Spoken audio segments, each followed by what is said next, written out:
KEI Cars. What are they? What purpose do they serve? What price tag comes with it? And why you might want to buy this car? That's all the questions you should be asking yourself. And we're going to find out today why President Trump is requiring the Department of Transportation to lift U.S. regulations on Japan-spec KEI cars, and why you might be seeing this car be built into the United States. So, let's talk about it. Yeah.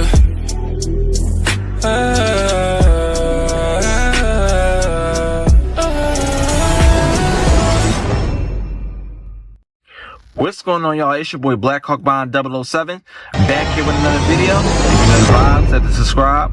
If you don't bite, give me a like. That's right. Become a Blackhawk right here, right now. If you like what I do, I got the latest and the greatest police chases, POV test drives, car tutorials, car news, and car reviews. Let's get into it. All right.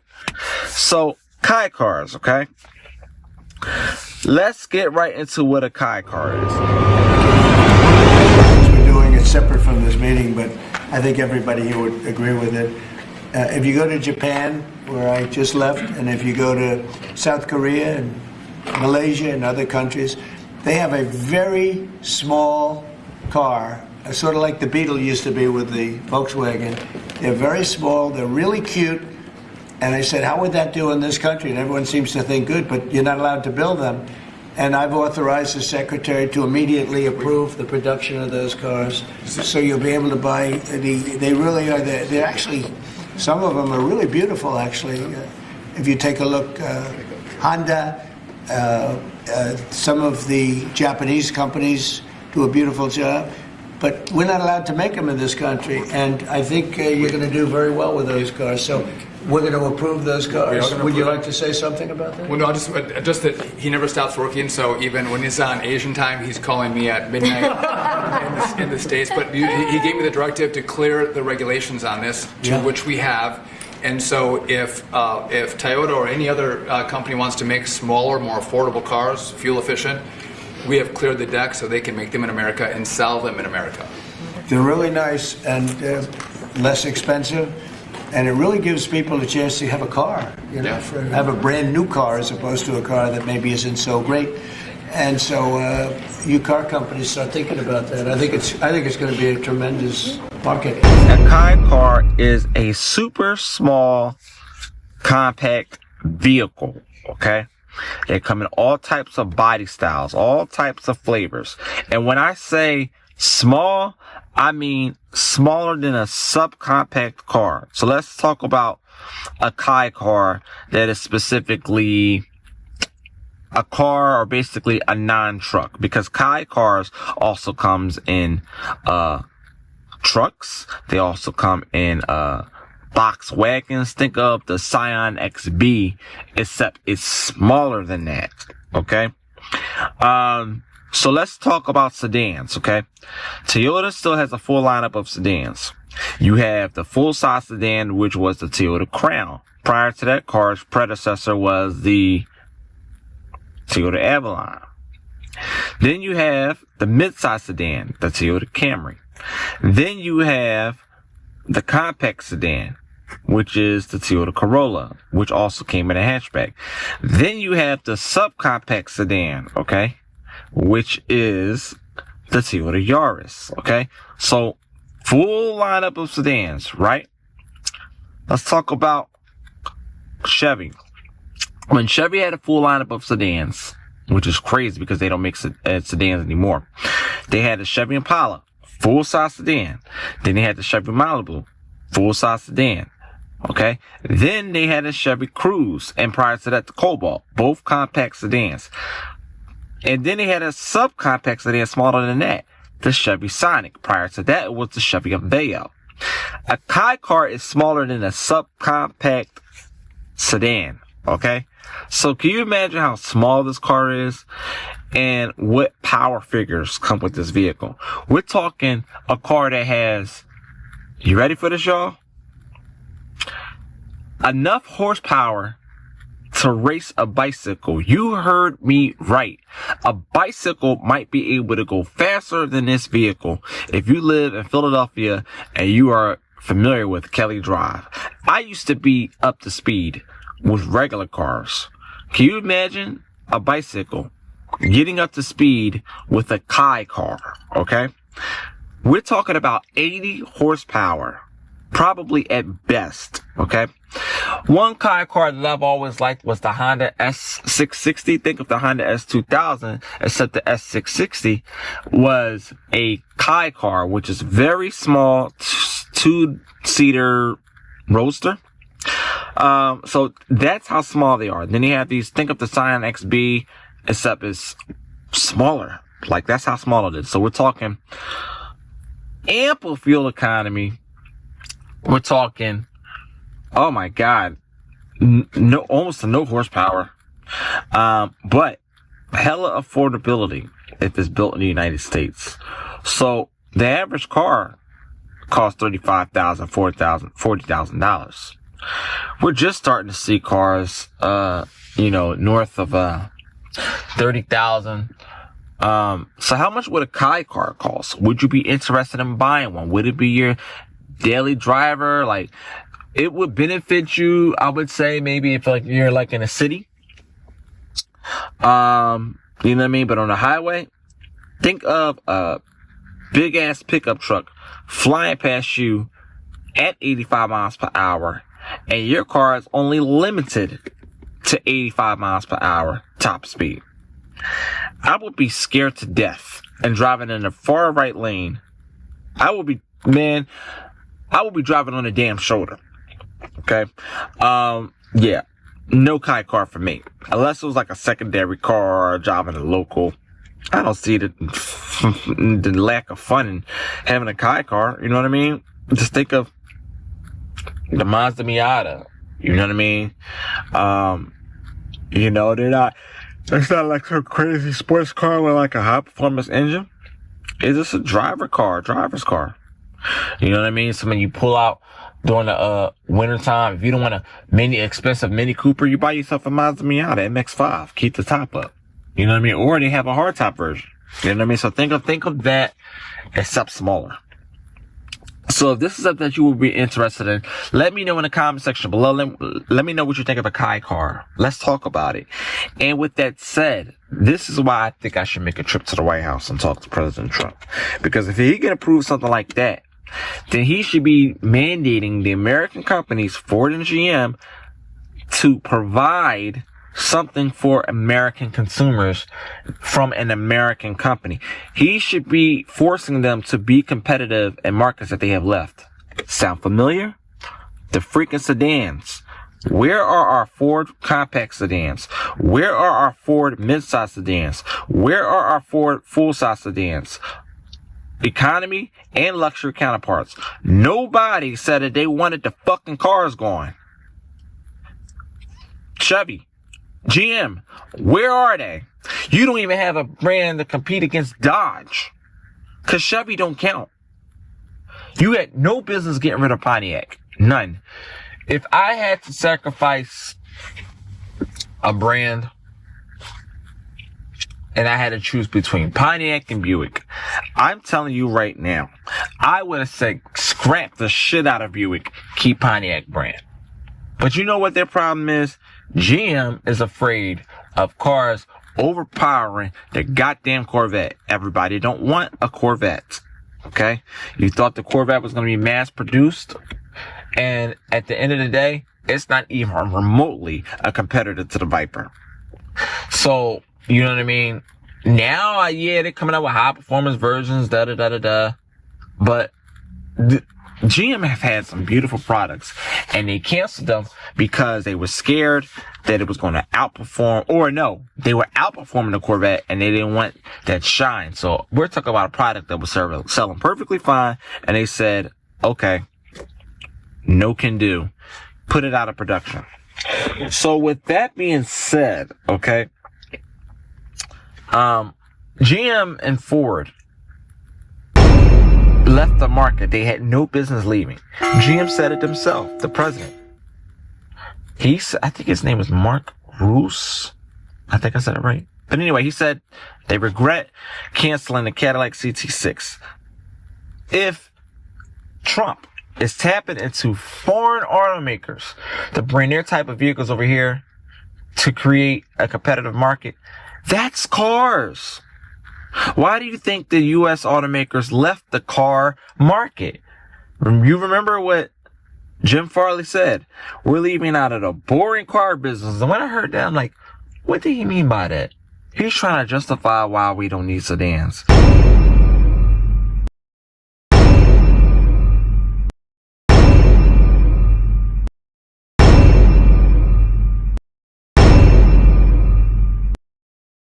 Get the fuck out of here with that, man. I want to have a conversation with this man. This is a car enthusiast at heart, race car driver. Why get rid of the main thing that made y'all the brand that you are? Profitability? They cost the same damn thing. If that's the case, get rid of the Bronco Sport. How much the Bronco Sport costs? And how much a Ford Fusion costs? Money is money. So, if that's the case, only create cars that start at $40,000. What do you mean what profit you're not making? They're still selling their record numbers. You're sitting here telling me that the Bronco Sport is making more sales than a Ford Fusion. I can pull up Shayla right now and ask her, how many sales did the Ford Fusion have in 2019? I know I'm comparing a subcompact SUV or a compact SUV to a midsize sedan, but I'm talking about two different body styles, a market that not everybody wants to tap into because you're forcing them to buy something that they do not want to buy. So let's talk to Shayla. Okay, this is my first time saying, let's open up Shayla. My first time not saying that. She think I'd be a little too freaky sometimes, but that's none of my business. So let's do this. Shayla, how are you? Let's get right to it. I want to know, how many sales did Ford have for the Ford Fusion on their last year of production? And what year was that? The Ford Fusion's last year production was 2020. They sold about 110,665 units in the U.S. that year. Is there anything else you'd like to know about the Fusion's final sales numbers? No, but let's compare that to the Ford Bronco Sport, okay? How many sales has the Ford Bronco Sport had this year and last year? So the Bronco Sport had a pretty strong year so far, with about 101,130 sales in 2024. That's a bit less than the 107,195 sold in 2023. Are you interested in how these numbers stack up against other Ford models? Yes, I want to know Ford Focus. The last year they produced the Ford Focus, and how many sales did they have their last year of production? The Ford Focus ended its production in the U.S. in 2018. Sales in its final year in the U.S. were around 113,345 units. Would you like to know how that compares to its previous years? No, I want to know for the Ford Fiesta. What was the last year Ford produced that in the U.S. and how many sales did they have for that car? The Ford Fiesta's last year in the U.S. was 2019, with approximately 11,000 units sold that year. Would you be interested in comparing that to another Ford model? Oh yeah, I would have got rid of that car too. And the Ford Taurus, how many sales did they have their last year, and what was their last year? The Ford Taurus's last year of production in the U.S. was 2019. They sold about 9,944 units that year. Are you interested in comparing these sales figures to any other Ford models? What month in 2019 did they cancel production of the Ford Taurus? Ford discontinued production of the Ford Taurus in the U.S. in March 2019. Oh, see, that's too early. But look how many units they sold in that. All right, so 2018, full year, how many units did they sell of the Ford Taurus? In 2018, Ford sold about 28,706 Taurus models in the U.S. Would you like to see how that compares to its previous years? Correct. What about 2017? In 2017, Ford sold about 35,527 Taurus models in the U.S. And compared Would you like to see another? And Toyota Avalon 2017, how many units were sold? Their comparison? The Toyota Avalon 2017. How many units were sold in 2017? Toyota Avalon. Toyota sold about 32,583 Avalon models in the U.S. in 2017. Okay, so Would you like to see? I'm sorry. One more question. How many units were sold of the Chevy Impala of that same year? Let me check that for you. The Chevrolet Impala sold around 75,577 units in the U.S. in 2017. Would you like to compare this to any other maker model? Okay. So, all right. So, we started getting off course there, but my point is, Ford sold more Ford Focuses, y'all, in their last year of production than Ford is selling the current Bronco Sport. Okay? Ford sold more Ford Fusions in their last year of production than the Ford Bronco Sport. What do you mean you want to get out of the boring car business and you wasn't making any money? You have more listen, talk is bullshit, but numbers don't lie. Get back to the sedan market, man, and stop playing around with us. If you're going to bring these KEI Cars here, the Ford Fiestas, the subcompact sedans, they weren't really buying those cars. I could see them leaving that market. But it's like, if you're going to get a car that's smaller than the subcompact sedan, why get rid of the subcompact cars? You understand what I'm saying? So it's like, the logic is not there. And my personal opinion, the KEI Cars is going to go as far as Trump's lips. Pause. It's not going to go as far as past that stroke of that pen. Are they actually going to do it? You'll see a few of them out here. But are they going to sell in numbers? I don't think so. But you tell me what you think in the comment section below. If you know the vibes, hit the subscribe. If you don't bite, give me a like. Give the video a big thumbs up. Drop a comment in the comment section below. Let me know what you think of a KEI car. And let me know if you would buy one. And if they're going to bring back a car so small, as far as their trucks, as far as their KEI Cars, as far as their KEI vans, would you be interested in Trump mandating the U.S. automakers and bringing back the entire car market? If the Japans are going to be allowed to bring KEI Cars over here, should the U.S. automakers be mandated by the Department of Transportation to compete and have segments of cars that their competition on U.S. soil, foreign competition on U.S. soil, by the way, should have that of the same? Like if Toyota has sedans, Ford and GM should have sedans. Should it be a mandate for them to be competitive and have that same product, to be in that same market?